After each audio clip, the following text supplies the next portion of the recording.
উদাহরণ দ্বারা নেতৃত্ব। ধার্মিক সন্তান লালন পালনের পরবর্তী দিক হল একজন পিতামাতার জন্য একটি উত্তম উদাহরণ স্থাপন করা। সকল পিতামাতাই তাদের সন্তানের জন্য ধার্মিক হতে চায়, কিন্তু তারা নিজেরা খারাপ চরিত্রের অধিকারী হলে এটি হওয়ার সম্ভাবনা নেই। অনেক বাবা মা প্রায়ই অভিযোগ করেন যখন তারা বাচ্চারা ফরজ নামাজ আদায় করে না। আর অনেক ক্ষেত্রে মা বাবা নিজেরাও নামাজ কায়েম করেননি। মা বাবা যদি তাদের জিহ্বাকে নিয়ন্ত্রণ না করেন, তাহলে তারা কিভাবে তাদের সন্তানদের এমনটা আশা করবেন? শিশুরা তাদের পিতামাতার অনুকরণ করে। যদি তাদের পিতামাতা তাকওয়া অবলম্বন করার জন্য সামান্য সম্মান করেন, তবে বেশিরভাগ ক্ষেত্রে তাদের সন্তানরাও তাই করবে। অতএব পিতামাতারা যা প্রচার করেন তা অনুশীলন করা গুরুত্বপূর্ণ। কেউই পরিপূর্ণতা দাবি করে না, তবে তাদের অবশ্যই তাদের বাধ্যতামূলক দায়িত্ব পালনের জন্য সর্বদা সচেষ্ট হতে হবে এবং যতটা সম্ভব মহানবী মুহাম্মদ সাল্লাল্লাহু আলাইহি ওয়াসাল্লামের প্রতিষ্ঠিত ঐতিহ্যের উপর আমল করতে হবে। এই সঠিক মনোভাব তাদের সন্তানদেরও একই কাজ করতে উৎসাহিত করবে। তাড়াতাড়ি শুরু করুন। ছোটবেলা থেকেই সন্তানদের ভালোভাবে লালন পালন করাকে উপেক্ষা করা প্রাণঘাতী এবং বিশ্বাস করে যে তারা বড় হলে ভালো চরিত্র গ্রহণ করবে। ছোট শিশুদের তুলনায় বয়স্ক শিশুদের জন্য তাদের চরিত্র পরিবর্তন করা অনেক বেশি কঠিন। তাই অভিভাবকদের অবশ্যই নিশ্চিত করতে হবে যে তারা ছোটবেলা থেকেই তাদের শেখান এবং গাইড করে। এই কারণেই মহানবী হযরত মুহাম্মদ সুনানে আবু দাউদ ৪৯৫ নম্বরে পাওয়া একটি হাদিসে মুসলমানদের উপদেশ দিয়েছেন তাদের সন্তানদের প্রাপ্তবয়স্ক হওয়ার আগে তাদের নামাজ পড়তে উৎসাহিত করতে, এবং এটি তাদের উপর ওয়াজিব হয়ে যায়। এই হাদিসটি শিশুর জীবনের সকল ক্ষেত্রে প্রয়োগ করা যেতে পারে এবং করা উচিত। এই প্রাথমিক প্রস্তুতি শিশুরা তাদের পথে সেট হওয়ার আগে তাদের ভালো চরিত্র গ্রহণ নিশ্চিত করে। এটা কোনো গোপন বিষয় নয় যে একজনের চরিত্রের উন্নতির জন্য তারা তাদের উপায়ে সেট হয়ে যাওয়ার পরে একটি খুব কঠিন চ্যালেঞ্জ। একটি ভালো পরিবেশ। ধার্মিক সন্তানদের লালন পালনের আরেকটি দিক হল তাদের দিনগুলো ভালো পরিবেশে কাটানোর বিষয়টি নিশ্চিত করা। যে পরিবেশে কেউ সময় কাটায় তা তাদের আচরণ এবং চরিত্রের উপর বিশাল প্রভাব ফেলে। একইভাবে একটি লাইব্রেরি হল পার্থিব পরীক্ষার জন্য অধ্যয়নের সর্বোত্তম স্থান। কিছু জায়গা শিশুর চরিত্র বিকাশের জন্য উত্তম, যেমন একটি মসজিদ বা তত্ত্বাবধানে শিক্ষাকেন্দ্র। পিতামাতাদের কখনই তাদের সন্তানরা কোথায় রয়েছে সে সম্পর্কে গাফিল হওয়া উচিত নয়, কারণ এটি পাপ এবং অপরাধের দিকে প্রথম পদক্ষেপ। ব্যক্তিগতভাবে পরামর্শ। ধার্মিক সন্তান লালন পালনের আরেকটি দিক হল তাদেরকে প্রকাশ্যে উপদেশ না দেওয়া। এটি ব্যক্তিগতভাবে করা সবচেয়ে ভালো, কারণ একটি শিশু বিব্রত বোধ করতে পারে যখন এটি তাদের ভাইবোন সহ অন্যদের সামনে করা হয়। বিব্রত এবং রাগ দুটি বৈশিষ্ট্য যা একজন ব্যক্তিকে, বিশেষ করে একটি শিশুকে ভালো উপদেশ গ্রহণ করা থেকে বিরত রাখতে পারে।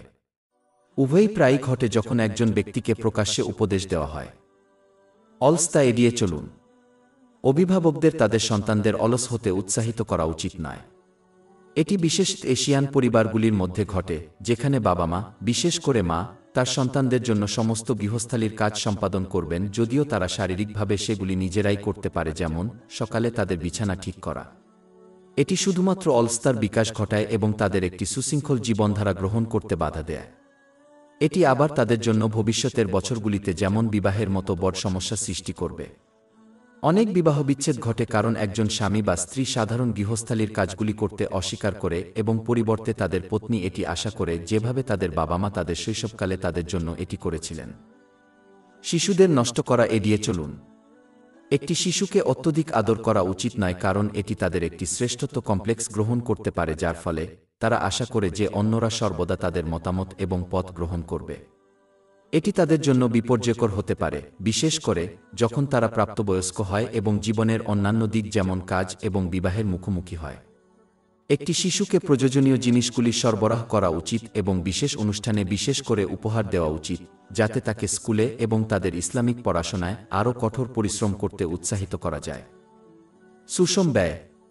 বাচ্চাদের কৃপণ এবং অপব্যয় করার মধ্যে ভারসাম্য শেখানো গুরুত্বপূর্ণ। একজন পিতামাতার উচিত যখন ব্যয় করা প্রয়োজন তখনই ব্যয় করা উচিত, তবে অপচয় এড়ানো উচিত। এই দিন এবং বয়সে শিশুরা তাদের পরিধানের পোশাক এবং তাদের কাছে থাকা জিনিস সম্পর্কে খুব সচেতন। অনেক ক্ষেত্রে এই আচরণ এমনকি অন্যদের সাথে যোগাযোগ করার সময় তাদের আত্মবিশ্বাসকে প্রভাবিত করতে পারে। নিজের সন্তানকে আত্মবিশ্বাস প্রদানের জন্য একজন পিতামাতাকে অপচয় না করে এই জিনিসগুলিতে ব্যয় করা উচিত, কারণ সন্তানকে আত্মবিশ্বাস প্রদান করা একটি অমূল্য উপহার যা একজন পিতামাতা তাদের দিতে পারেন। এটি লক্ষ্য করা গুরুত্বপূর্ণ। এর অর্থ এই নয় যে একটি শিশুকে নষ্ট করা উচিত, কারণ এটি অন্যান্য নেতিবাচক বৈশিষ্ট্যের দিকে নিয়ে যেতে পারে, যেমন গর্ব। বাচ্চাদের কাছ থেকে সমস্ত অনুরোধ পূরণ করা উচিত নয়, শুধুমাত্র যুক্তিসঙ্গতগুলি যা সীমার মধ্যে রয়েছে, বিশেষ করে বিশেষ অনুষ্ঠানে, বা তাদের আরও কঠোর পরিশ্রম করতে উৎসাহিত করা উচিত। এই ভারসাম্যকে কার্যত একজনের বাচ্চাদের দেখানো তাদের পক্ষে এই ভারসাম্যপূর্ণ পদ্ধতিটি গ্রহণ করার একটি দুর্দান্ত উপায় যখন তারা বড় হয়। ভালো নিয়মে দৃঢ় থাকা। ধার্মিক সন্তান লালন পালনের একটি দিক হল পিতামাতাদের প্রতিষ্ঠিত নিয়ম এবং তারা যে সঠিক সিদ্ধান্ত নিয়েছে তার উপর দৃঢ় থাকা। একজন পিতামাতা সর্বদা তাদের সন্তানদের প্রতি ধাক্কা খাওয়ার ফলে কেবল তাদের নষ্ট হয়ে যায় এবং তাদের বাবা মা যা বলেন তা গ্রহণ করতে এবং গুরুত্ব সহকারে সিদ্ধান্ত নিতে বাধা দেয়। এর অর্থ এই নয় যে তারা যখন ভুল হয় তখন তাদের দিক পরিবর্তন করা উচিত নয়, তবে এর অর্থ যখন সঠিক সিদ্ধান্ত নেওয়া হয় তখন তাদের এটিতে অটল থাকা উচিত। ক্রমাগত চিডিং। ধার্মিক সন্তান লালন পালনের আরেকটি দিক হল একজন পিতামাতার জন্য প্রত্যেকটি বিষয়ে, বিশেষ করে তুচ্ছ বিষয়ে, তাদের সন্তানের সমালোচনা না করা। মিথ্যা বলার মতো আরও গুরুত্বপূর্ণ বিষয়ে প্রথমে তাদের সমালোচনা করা ভালো। যদি কোনো পিতামাতা ছোট বিষয়ে সমালোচনা করতে চান তবে তাদের উচিত দয়া করে তা করা উচিত, কারণ ছোট বিষয়গুলিকে কঠোরভাবে সম্বোধন করার দরকার নেই। পরিমিতভাবে শৃঙ্খলা। কিছু ক্ষেত্রে শিশুদের ভালো চরিত্র গঠনের জন্য শাস্তি দেওয়া প্রয়োজন, তবে এই শাস্তি সর্বদা মৃদু এবং মৌখিক হওয়া উচিত এবং হিংসাত্মক নয়, কারণ এটি মহানবী মুহাম্মদ এর ঐতিহ্য। সুনানে ইবনে মাজা 1984 নম্বরে পাওয়া একটি হাদিস অনুসারে মৃদু শাস্তি আরও ঘনীভূত হওয়া উচিত, যেমন সাময়িকভাবে তাদের সুযোগ সুবিধা কেড়ে নেওয়া, যেমন তাদের গেম কনসোল কেড়ে নেওয়ার মতো বিষয়ে। একটি কঠোর শাস্তি খারাপ চরিত্রের দিকে নিয়ে যেতে পারে এবং এমনকি যখন তারা রাগান্বিত হয় তখন অন্যদের ক্ষতি করতে তাদের অনুপ্রাণিত করতে পারে। বাচ্চাদের সময় দিন। পিতামাতার জন্য তাদের সন্তানদের সাথে বসে তাদের দিন এবং তাদের কার্যকলাপ এবং তারা কার সাথে প্রতিদিন সময় কাটিয়েছে সে সম্পর্কে জিজ্ঞাসা করে তাদের সময় দেওয়া গুরুত্বপূর্ণ। দুর্ভাগ্যবশত কিছু পিতামাতা সম্পদ উপার্জনে এতই ব্যস্ত এবং আচরণ করে যেন তাদের সন্তানদের জন্য এটি করাই তাদের একমাত্র দায়িত্ব, যার ফলে তাদের সাথে প্রতিদিন বসার এবং কথা বলার জন্য সময় বের করার মতো আরও গুরুত্বপূর্ণ দায়িত্বকে অবহেলা করা হয়। এটি শিশুকে তাদের পিতামাতার সাথে সমস্যা নিয়ে আলোচনা করতে স্বাচ্ছন্দ্য বোধ করতে দেয়। কিন্তু যদি বাবা মা সবসময় খুব ব্যস্ত থাকেন তবে তাদের সন্তানদের কিছু বিষয় নিয়ে আলোচনা করা খুব অস্বস্তিকর মনে হতে পারে, যার কারণে তারা কেবল এই বিষয়গুলি অন্য লোকেদের সাথে আলোচনা করতে পারে এবং এর মধ্যে কিছু লোক খারাপ পরামর্শ দিয়ে শিশুদের বিপথগামী করবে। ভালো সাহচর্য। ধার্মিক সন্তানদের লালন পালনের আরেকটি দিক হল তাদের ভালো বন্ধু আছে তা নিশ্চিত করা। সুনানে আবু দাউদ 4833 নম্বরে পাওয়া একটি হাদিসে মহানবী মুহাম্মদ সাল্লাল্লাহু আলাইহি ওয়াসাল্লামের পরামর্শ অনুযায়ী একজন ব্যক্তি তাদের বন্ধুর ধর্মে রয়েছে। অর্থ একজন ব্যক্তি তাদের বন্ধুদের বৈশিষ্ট্য গ্রহণ করবে। সুনানে আবু দাউদে পাওয়া অনুরূপ একটি হাদিস 4829 নম্বর সতর্ক করে যে একজন খারাপ বন্ধু একজন ব্যক্তিকে এমনভাবে প্রভাবিত করবে যেমন একজন কামার আগুন বা ধোঁয়া দ্বারা তাদের চারপাশের লোকদের প্রভাবিত করে। একইভাবে একজন ভালো ব্যক্তি তাদের বন্ধুকে ইতিবাচকভাবে প্রভাবিত করবে, ঠিক যেমন একজন সুগন্ধি বিক্রেতা যার সুন্দর গন্ধযুক্ত পারফিউম অন্যদের প্রভাবিত করবে। অভিভাবকরা এই দায়িত্বকে উপেক্ষা করতে পারেন না, কারণ এটিই সন্তানদের বিপথে যাওয়ার প্রধান কারণ। তরুণদের বেশিরভাগই এ কারণে অপরাধের সঙ্গে জড়িত। অভিভাবকদের অবশ্যই তাদের সন্তানদের তারা যে কোম্পানি রাখেন সে সম্পর্কে প্রশ্ন করতে হবে এবং তারা সাহচর্যের জন্য উপযুক্ত কিনা তা নিশ্চিত করতে তাদের সাথে দেখা করতে হবে। সুস্বাস্থ্য। ধার্মিক সন্তান লালন পালনের আরেকটি দিক হল পিতামাতার জন্য তাদের সন্তানদের সুস্থ শরীর, মন এবং আত্মার বিকাশ নিশ্চিত করা। সুস্থ শরীর গড়ে তোলার একটি অংশ হল পরিচ্ছন্নতা। সহিহ মুসলিমের 534 নম্বর হাদিসে মহানবী হযরত মুহাম্মদ সাল্লাল্লাহু আলাইহি ওয়াসাল্লাম এটিকে ঈমানের অঙ্গ হিসেবে ঘোষণা করেছেন। শিশুদের শরীর, পোশাক ও শোবার ঘর পরিষ্কার রাখতে উৎসাহিত করা উচিত। এটি তাদের শারীরিক উপাসনার জন্য প্রস্তুত করার একটি ভালো উপায় যা শারীরিক বিশুদ্ধতা দাবি করে, যেমন প্রার্থনা। উপরন্তু এটি তাদের চরিত্র গঠনে সাহায্য করে, যেমন তাদের জন্য কাজ করার জন্য অন্যদের উপর নির্ভর না করে তাদের নিজস্ব শারীরিক শক্তি ব্যবহার করে স্বাধীন হওয়া। প্রকৃতপক্ষে যেসব শিশুকে এই মৌলিক আচার-আচরণগুলো শেখানো হয়নি তারা তাদের ভবিষ্যৎ স্ত্রীদের জন্য বোঝা হয়ে দাঁড়ায়। অনেক বিবাহিত দম্পতি তাদের শোবার ঘর পরিষ্কার না করার মতো ছোটখাটো বিষয় নিয়ে তর্ক করে।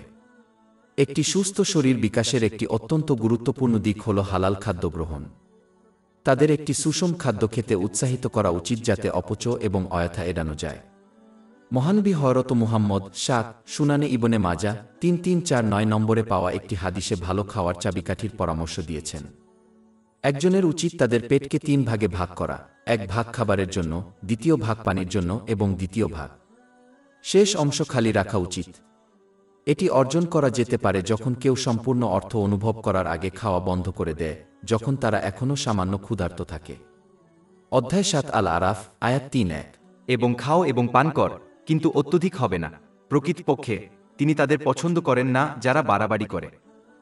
পিতামাতাদের উচিত তাদের সন্তানদেরকে তাদের ধর্মীয় ও পার্থিব শিক্ষামূলক কর্মকাণ্ডের সাথে আপস করার অনুমতি না দিয়ে শারীরিক ব্যায়ামে অংশ নিতে উৎসাহিত করা। এটি তাদের শক্তিশালী এবং সুস্থ দেহ গঠনে সাহায্য করবে, যা তাদের ধর্মীয় দায়িত্ব পালনে সাহায্য করবে, যেমন উপবাস। উপরন্তু শিশুদের জন্য ইসলামের সীমার মধ্যে মজা করার একটি চমৎকার উপায় হিসেবে একটি শিশু যারা মজার কার্যকলাপে অংশ না নিয়ে ধর্মীয় বা পার্থিব জ্ঞানের অধ্যয়নের জন্য অতিরিক্ত বোঝা পড়ে, তারা বড় হয়ে গেলে এই জ্ঞান থেকে দূরে সরে যাওয়ার সম্ভাবনা বেশি থাকে এবং তাদের পিতামাতা এবং আত্মীয়দের দ্বারা কম প্রভাবিত হয়। শিশুদের দেখানো গুরুত্বপূর্ণ যে ইসলাম একটি সরল ধর্ম, যা ইমাম বুখারীর আদাব আল মুফরাদ নম্বর 287 পাওয়া একটি হাদিসে উপদেশ দেওয়া হয়েছে। একটি সরল ধর্ম যা একজনকে পরিমিতভাবে বিশ্বের বৈধ আনন্দ উপভোগ করতে দেয় এবং তাদের নির্দেশনা দেয়। পরলোকে জান্নাত, স্বাধীনতা। ধার্মিক সন্তান লালন পালনের আরেকটি দিক হল নিজের সন্তানের প্রতি অতিরিক্ত সুরক্ষা না করা। যদিও এটি আজকাল পিতামাতার দ্বারা করা একটি বিরল ভুল, যা শিশুদের নিরাপত্তার স্বার্থে তালা এবং চাবির নিচে রাখা তাদের এমন বৈশিষ্ট্যগুলি গ্রহণ করা থেকে বিরত রাখতে পারে যা তাদের স্বাধীনতার দিকে উৎসাহিত করে। একটি ভারসাম্যপূর্ণ পদ্ধতি সর্বোত্তম, যেখানে একটি শিশুর চরিত্রের বিকাশকে বাধা না দিয়ে নিরাপদে পর্যবেক্ষণ করা হয়। শিশুদের অপমান। শিশুরা যখন ভুল করে তখন তাদের ছোট না করা গুরুত্বপূর্ণ, কারণ এটি শুধুমাত্র তাদের অনুরূপ বৈশিষ্ট্য গ্রহণ করতে বাধ্য করবে এবং এটি কিছু ক্ষেত্রে তাদের আত্মবিশ্বাসের ক্ষতি করবে। আত্মবিশ্বাস সাফল্যের জন্য প্রয়োজনীয় একটি মূল বৈশিষ্ট্য। বাচ্চাদের সাথে মজা করা সময়ে সময়ে গুরুত্বপূর্ণ, কিন্তু একজন বাবা মায়ের প্রায়ই বাচ্চাদের নিয়ে মজা করা উচিত নয়। একমাত্র ব্যতিক্রম যখন কেউ জানে যে শিশু এটিকে গুরুত্ব সহকারে নেবে না। দয়া। শিশুদের সঠিক উপায়ে লালন পালনের একটি দিক হল তাদের প্রতিনিয়ত সদয় প্রেমময় পদ্ধতিতে ভালো আচরণের প্রতি উৎসাহিত করা। বেশিরভাগ ক্ষেত্রে আগ্রাসন শুধুমাত্র একটি শিশুকে পিতামাতার ইচ্ছা থেকে দূরে ঠেলে দেয়। সহিহ মুসলিম 6601 নম্বরে পাওয়া একটি হাদিসে পরামর্শ দেওয়া হয়েছে, মহান আল্লাহ সকল বিষয়ে দয়াকে পছন্দ করেন। তাই একটি পরিবার আরও ধন্য হবে যখন তারা একে অপরের সাথে সদয় আচরণ করবে।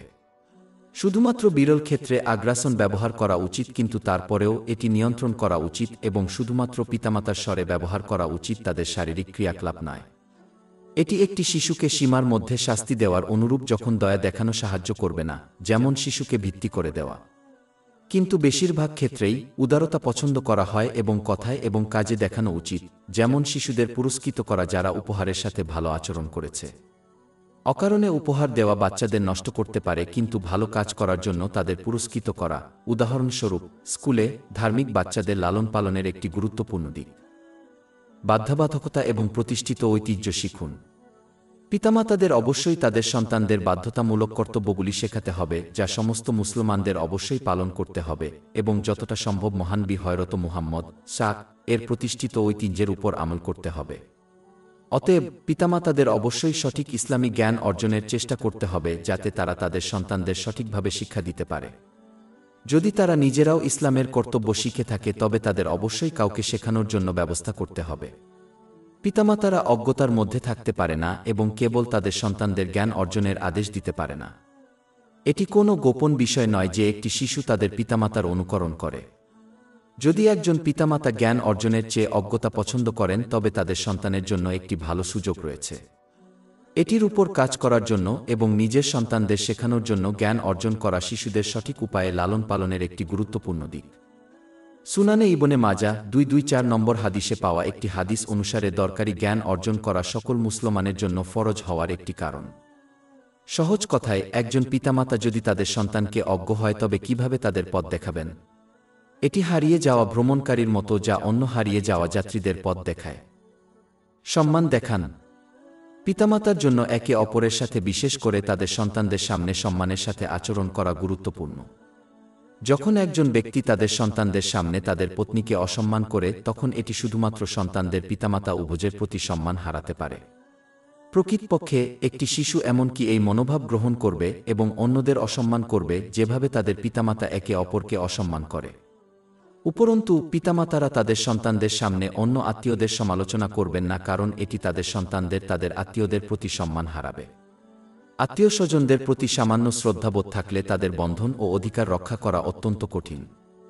দুর্ভাগ্যবশত এটি ধার্মিক সন্তান লালন পালনের একটি দিক যা প্রায়ই পিতামাতাদের দ্বারা উপেক্ষা করা হয়, বিশেষ করে এশিয়ান পিতামাতারা।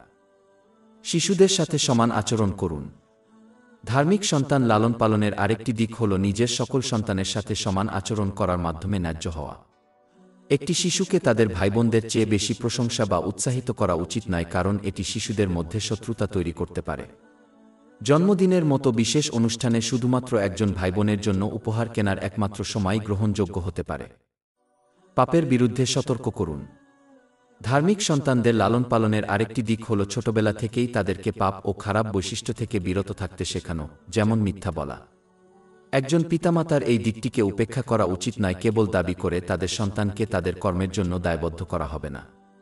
এই মনোভাব কেবলমাত্র শিশুদের নেতিবাচক বৈশিষ্ট্যগুলি গ্রহণে আরও সাহসী হতে উৎসাহিত করবে, যা তারা পরিপক্ক হয়ে উঠলে এবং তাদের কর্মের জন্য দায়বদ্ধ হয়ে উঠলে তা পরিত্যাগ করা খুব কঠিন হয়ে পড়বে। তাদেরকে মহান আল্লাহর সর্বব্যাপী দৃষ্টির কথা স্মরণ করিয়ে দেওয়া উচিত, যাতে তারা অল্প বয়স থেকেই গোপন ও প্রকাশ্য পাপ থেকে বিরত থাকে। এটি তাদের গোপন ও প্রকাশ্য উভয় ধরনের ভালো কাজ করতে উৎসাহিত করবে। আমাদের ওয়েবসাইট শেখফদ.com-এ 500টিরও বেশি বিনামূল্যের ebook, audio book, infographics, podcast এবং ব্লগ পাওয়া যাচ্ছে।